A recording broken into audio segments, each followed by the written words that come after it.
Sejam bem-vindos àquela que será a primeira aula de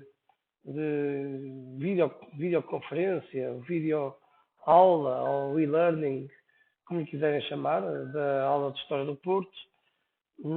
Nós, neste período de contingência do Covid-19, vamos tentar, obviamente, minimizar ao máximo esta relação de afastamento que efetivamente este problema nos causou, de forma a que as pessoas, sobretudo os nossos alunos em casa, possam efetivamente connosco explorar um bocadinho esta nossa relação tão bonita que tem sido criada ao longo do tempo e que, por via desta confusão toda criada pelo Covid-19, nos fez efetivamente, esperemos nós, por pouco tempo, mantermos-nos afastados. Mas a verdade é que o conhecimento não para, o conhecimento flui constantemente e, felizmente, a Universidade de Ciência Contemporânea tem desenvolvido, ao longo do tempo, os seus professores, toda uma série de trabalhos, toda uma série de visões atuais, seja ao nível das próprias matérias que lecionam, seja ao nível da utilização da tecnologia.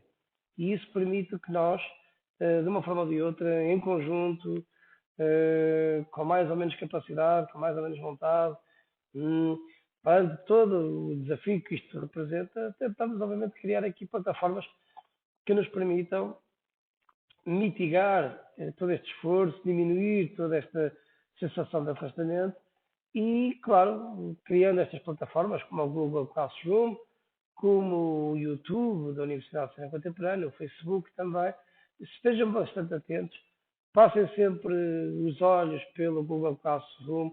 Quem ainda não tem os códigos ou o convite de parte dos professores, falem com cada um dos professores, falem também com a direção para nós podermos dar esses contactos, para que todos juntos possamos manter esta corrente que se tem vindo a fazer ao longo deste ano, ao longo de todos os outros, para que esta chama não se perca e obviamente, estejamos aqui todos dentro em breve com muita saúde, se Deus quiser, pronto para novas iniciativas, para novos desafios.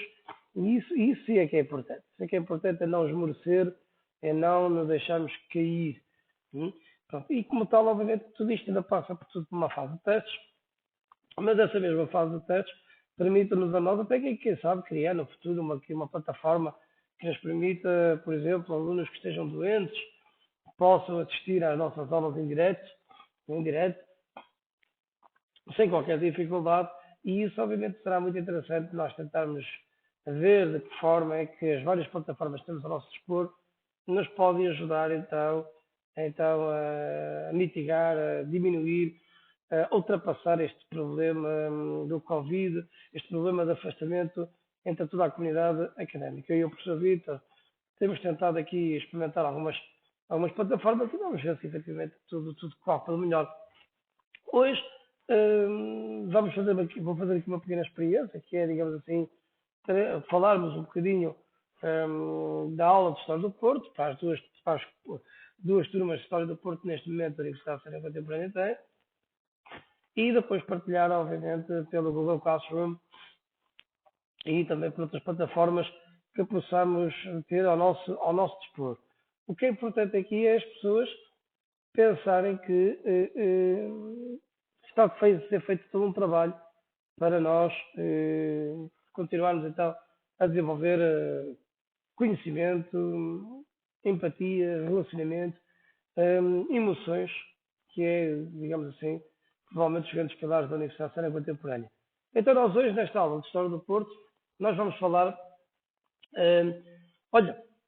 falando no Covid, vamos falar de um médico. Médico, recordar aqui a matéria que demos há algum tempo atrás, sobre uma grande figura da cidade do Porto, Abel Salazar. Abel Salazar, que inclusivamente tem um museu, a Casa Museu Abel Salazar, que é bastante interessante. Nós já tivemos a oportunidade de conhecer, mas pelo facto de haverem alunos novos que ainda não tenham tido conhecimento desta matéria no seio da aula, pois então eu achei interessante nós falarmos um bocadinho então de Abel Salazar, quem foi Abel Salazar, ele que era conhecido como o médico artista, Abel Salazar conhecido como o médico um médico artista. Vocês vão me deixar de ver um bocadinho, vamos então centrarmos sobretudo na apresentação propriamente dita e aquilo sabemos então quem foi Abel Salazar, quem foi efetivamente então esta figura, uma das grandes figuras do século XX, Abel Salazar, que nasceu em 1889 e vai falecer aqui em 1946. Em 1946. E Abel Salazar tinha uma expressão muito interessante, que era a seguinte: o médico só sabe de medicina, nem de medicina sabe. Isso é interessante, a maneira como ele fala, a maneira como Abel Salazar escreveu esta frase, em termos metafóricos, quer dizer muito. Quer dizer que, efetivamente, todos nós temos que conhecer um bocadinho de cada coisa, de cada espaço, de cada, vá lá, de cada matéria que, felizmente, temos a oportunidade de vivenciar. Em verdade, o Dr. Eduardo dos Santos Silva, uma das figuras dos médicos, que efetivamente também conviveu com Abel Salazar, referia no discurso preferido no funeral do professor Abel Salazar que Abel Salazar tinha uma inteligência deslumbradora, abrangente e tudo compreendendo, sempre numa atitude firme com tolerância, que é a única arma capaz de romper os diques que a intolerância opõe à libertação do espírito. Alma de generosidade, dissipando as mãos cheias dos primores da ciência e da arte, para que todos o escolham e considerem o seu património. Abel Salazar é a figura de um transcendente humanismo, ultrapassando o tempo e o meio em que viveu. Assim é, Abel Salazar, para além de ser um médico, foi também, efetivamente, um grande artista, um artista que esculpiu, pintou, dedicou-se também à fotografia, também, e Abel Salazar, que vai nascer a 19 de junho de 1889, na cidade de Berço. O seu pai trabalhava como secretário, ou seja, em Guimarães, o seu pai trabalhava como secretário e bibliotecário da Sociedade Martins Sarmento, da cidade de Martins Sarmento. Martins Sarmento foi o primeiro grande arqueólogo do país. Ele descobriu na cidade de Briteiras um território no terreno que pertencia à família, descobriu aquilo que era conhecido como o primeiro castro que os arqueólogos portugueses alguma vez encontraram, um castro celta. E Martins Sarmento vai depois então vai então dedicar-se a estudar efetivamente os castros e a arqueologia em Portugal. Então, o pai de Abel Salazar, Adolfo Barroso Pereira Salazar, trabalhava então como secretário e bibliotecário da Sociedade de Martins Sarmentos, era professor de francês na Escola Nacional Francisco de Holanda e escrevia na revista Guimarães. Nessa cidade, Abel Salazar completou a escola primária e fez parte dos estudos iniciais do seminário liceu, onde foi com colega, por exemplo, de Manuel Gonçalves Cerejeira, o futuro cardeal Cerejeira, que efetivamente todos tivemos a oportunidade então de conhecer o cardeal Cerejeira, figura ímpar do Estado Novo português. Então, a exclusão do francês dos currículos escolares e maranhenses terá motivado a vinda da família para o Porto. Em 1913 ingressa no Liceu Central do Porto, em São Bento da Vitória, onde conclui a sétima classe de Ciências. Já então, Abel Salazar fazia notar o seu sentido republicano e democrático e que viria a marcar toda a sua vida. Inspirado pelo momento político, publicou com outros estudantes um jornal escolar de candor republicano, o Arquivo, e que refletia não só os seus interesses pelos ideais revolucionários, mas também pelas suas aptidões artísticas, uma vez que ele encarregou-se de fazer caricaturas de colegas e de professores. Em 1909 é quando Abel Salazar matricula-se na Escola Médico-Cirúrgica do Porto, provavelmente por influência familiar, pois mais tarde confessaria que o seu desejo era mesmo tirar a Engenharia Civil. No entanto, perdeu-se a Engenharia Civil, mas ganharam as Ciências da Saúde. Obteve o diploma em 1915, com a apresentação da tese Ensaio de Psicologia Filosófica, à qual foi atribuída a classificação de 20 valores. Em 2 de maio de 1914 foi nomeado segundo assistente provisório de 4ª classe, anatomia, patologia, passando a primeiro assistente provisório de 8ª classe de medicina, por decreto de 23 de outubro de 1915. Por deliberação do Conselho Escolar, foi contratado para reger a cadeira de Histologia, a 18 de outubro de 1916. Histologia. Ora bem, histologia, obviamente, é uma matéria bastante interessante no campo da medicina, não é? Já que a histologia encontra-se inserida no campo da biologia tecidual, ou seja, tecidos biológicos e os tecidos plasmáticos, seja dos animais, seja de nós mesmos. Não é? Então, a histologia, que vem do tecido, do histos, tecido, e logos, estudo, a histologia é o estudo dos tecidos corporais, digamos assim, tecidos corporais. Daí que Abel Salazar trabalhava muito, que dizia que gostava muito de ver a pele ao microscópio, saber como é que ela funciona, como é que ela trabalha. Então, ele é nomeado a 21 de abril de 1977 professor extraordinário em histologia e em fisiologia. Foi depois promovido no lugar de professor ordinário, neste caso, em 1918. Em 1919, com apenas 30 anos, foi professor catedrático de histologia e embriologia. Nesse mesmo ano, funda e dirige o Instituto de Histologia, centro homologado pelo Senado da Universidade do Porto, na sessão de 4 de agosto então, de 1989, juntamente com o Instituto de Anatomia, cuja direção foi entregue a Joaquim Alberto Pires de Lima, renomado médico e etnógrafo. Joaquim Alberto Pires de Lima, que efetivamente foi uma figura também muito importante. Ele que nasce em 7 de março de 1887 e vai falecer no Porto a 21 de dezembro. Foi médico, foi professor de medicina, mas também foi uma grande figura, da etnografia portuguesa. Por exemplo, Joaquim Alberto Pires de Lima tem 2 livros muito interessantes que escreveu, o Romanceiro Minhoto, em 1983, em coautoria com o seu filho, Fernando Pires de Lima, e ainda a Nossa Senhora de Portugal. Ao nível de Alberto Pires de Lima, também foi uma figura sempre muito centrada, muito interessada pela medicina tradicional, pela medicina popular. E ele, então, trabalhou bastante esta matéria e foi efetivamente amigo de Abel Salazar e juntos, então, trabalharam no Instituto de Anatomia e fundaram, então, o Instituto de Histologia e Embriologia. O Instituto de Histologia tinha uma dotação financeira muito pequena, muito irrisória, né? Abel Salazar lutou sempre com a aflitiva falta de recursos, mas isso não desencorajou o médico que conseguiu realizar aí trabalhos de investigação importantes. Enquanto cientista e professor, representou a Faculdade de Medicina da Universidade do Porto, em diversos congressos e ainda visitas, muitas, pela Europa. Ele, como professor, foi original. As aulas seguia sempre uma inovadora orientação pedagógica, com a qual defendia o ensino aberto, apoiado na observação e na investigação. Dizia-se que ele gostava muito do autodidatismo dos alunos, mas também um bocadinho do próprio método socrático de ensino.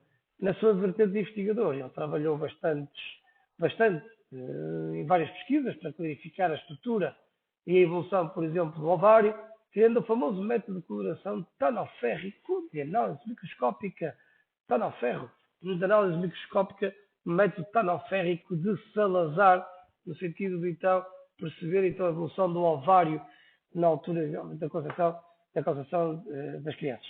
Entre 1919 e 1925, o seu trabalho, inclusivamente, ganha fama mundial.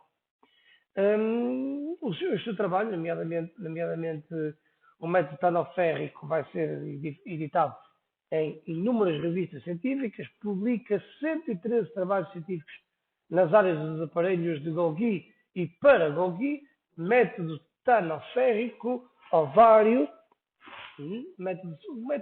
já que falamos de método Golgi, é interessante aqui que é isto, o método Golgi é um bocadinho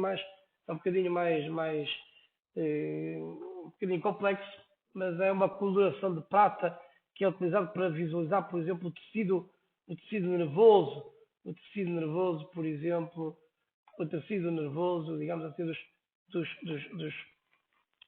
para verificar os tecidos nervosos. E então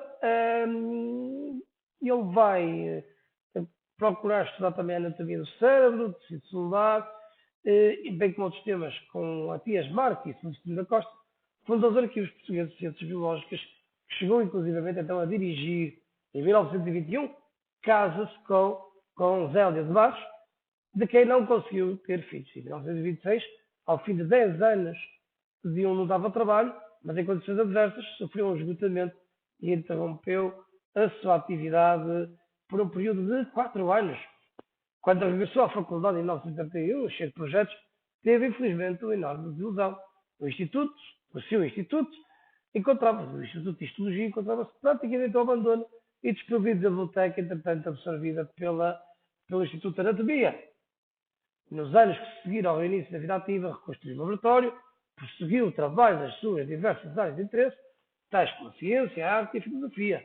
Participou em 2 congressos de anatomistas, o primeiro em Nancy e uma segunda em Lisboa, e escreveu obras e artigos, nomeadamente na revista Medicina, dos Estudantes de Medicina de Lisboa.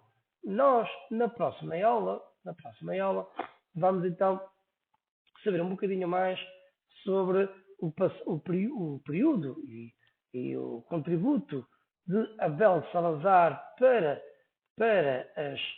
o campo da arte e saberemos um bocadinho mais também sobre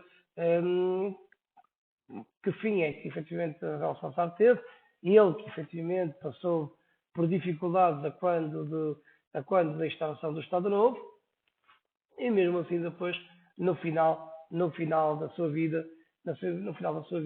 efetivamente, então, vai sofrer algumas agruras, algumas desilusões, também relacionadas efetivamente com a própria carreira médica e a visão que a própria sociedade tem em relação a Abel Salazar, ele que quando Abel Salazar faleceu, foram milhares e milhares das pessoas que estiveram presentes no seu funeral, ele que faleceu então a 29 de dezembro de 1946. Mas não foi uma vida fácil deste médico, como veremos de ver, mas efetivamente é um homem de grande envergadura em termos intelectuais, com aquela célebre frase, um médico que só sabe medicina, nem medicina sabe, consegue nos ajudar efetivamente a refletir e a fazer quase como uma súmula da visão e da grandeza intelectual deste homem. Vá, peço desculpa se alguma coisa possa não ter corrido bem, espero que todos tenham ouvido bem aí em casa.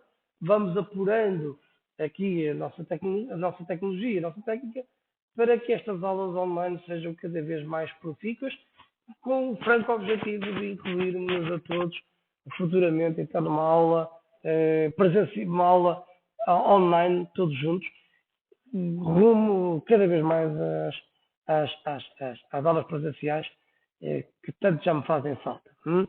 Muito obrigado a todos. Façam bons e felizes.